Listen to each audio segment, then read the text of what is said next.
በጨረቃ ላይ ለ50 ዓመት፣ በፀሐይ ላይ ለ50 ዓመት፣ በደመና ላይ ለ50 ዓመት እንዲሁም ደግሞ ዓለምን በክንፋቸው በመዞር ለ50 ዓመት የኖሩ ከሰው ተወልደው ከመላእክት የተደመሩ ገና በ5 ዓመታቸው እናታቸው ወደ ቤተ ክርስቲያን ይዛቸው ስትል የእናታችን የቅድስተ ቅዱሳን የቅድስት ድንግል ማርያምን ስነ ስዕል አይተው በጣም በደስታ ቢስቁ እመቤታችንም ከምስሉ ወጥታ አቅፋ ሳመችውና በምን አውቀኸኝ ነው?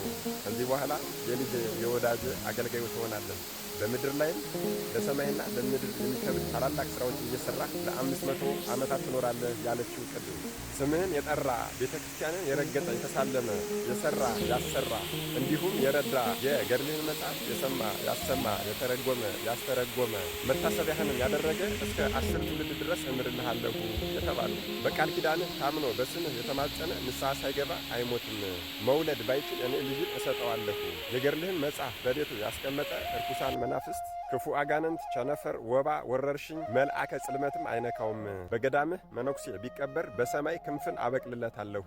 አይሁድም አረማዊም ያላመነ ያልተጠመቀም ቢሆን በገዳምህ መጥቶ ቢያርፍ ይቅር እልልሃለሁ፣ በመቃብሬ በጎልጎታ እንደተቀበረ አድርጌም እቆጥርለታለሁ የተባሉ ቅዱስ ሕዝቡን የሚባረኩበትና አጋንንትን የሚያሸንፉበት መስቀል ከሰማይ የወረደላቸው ለረጅም ዓመታት ቆሞ በጸለዩበት ቦታ ጸበል የፈለቀላቸው በታላቅ ተጋድሎ ላይ ሳሉም ሰይጣን የሀገሩን ሰዎች አስነስቶ በሐሰት ክስ በዝሙት ያረገዘች ሴት አስመጥተው እሳቸው ናቸው ይችን ሴት የደፈሯት ብለው ቢከሷቸው አባታችንም በሕዝብ ፊት አንቺ ሴት ከእኔ ነው ያረገዝሽው ብለው ቢጠይቋት አዎ ከአንተ ነው ብላ በሐሰት በመመስከሯ አባታችንም በዚህ አዝነው በአንቺና በእኔ መካከል ሕያው እግዚአብሔር እውነቱን ይፍረድ ሲሉ ሴትየዋ ከሁለት ተሰንጥቃ ሞታለች። አባታችንም ምድሪቱን ረገሟት። የተዘራው አይብቀልብሽ፣ የተተከለው አይጽደቅብሽ፣ ብርድና ውርጭ ይፈራረቅብሽ ብለው ረግመዋት ወደ ሰሜን ጎንደር ወደ ጎንዲ ተክለ ሃይማኖት ሂደው በዛ ገዳማቸውን አጽንተዋል። ይህ ተክለ ሃይማኖት በሚባለው ቦታ ሐምሌ 29 ቀን ካረፉ በኋላ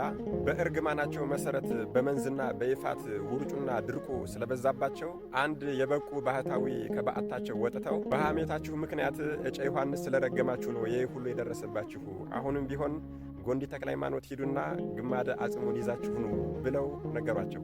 ሕዝቡም አባታችን በጎንዲ ተክለ ሃይማኖት ከተቀበሩ ከ134 ዓመት በኋላ በቅዱሳን እየተመሩ ሂደው በሌሊት ግማደ አጽማቸውን ይዘው ወደ መንዝ ተመልሰዋል። ብርዱና ውርጩም በመንዝ እየቀነሰላቸው መጥቷል። አሁን በዚህ በእኛ ዘመንም ደግሞ እንደዚሁ ብርድ፣ ውርጭ፣ ድርቅ ሲፈራረቅባቸው የጻድቁን ታቦትና ከሰማይ የወረደላቸውን መስቀል ይዘው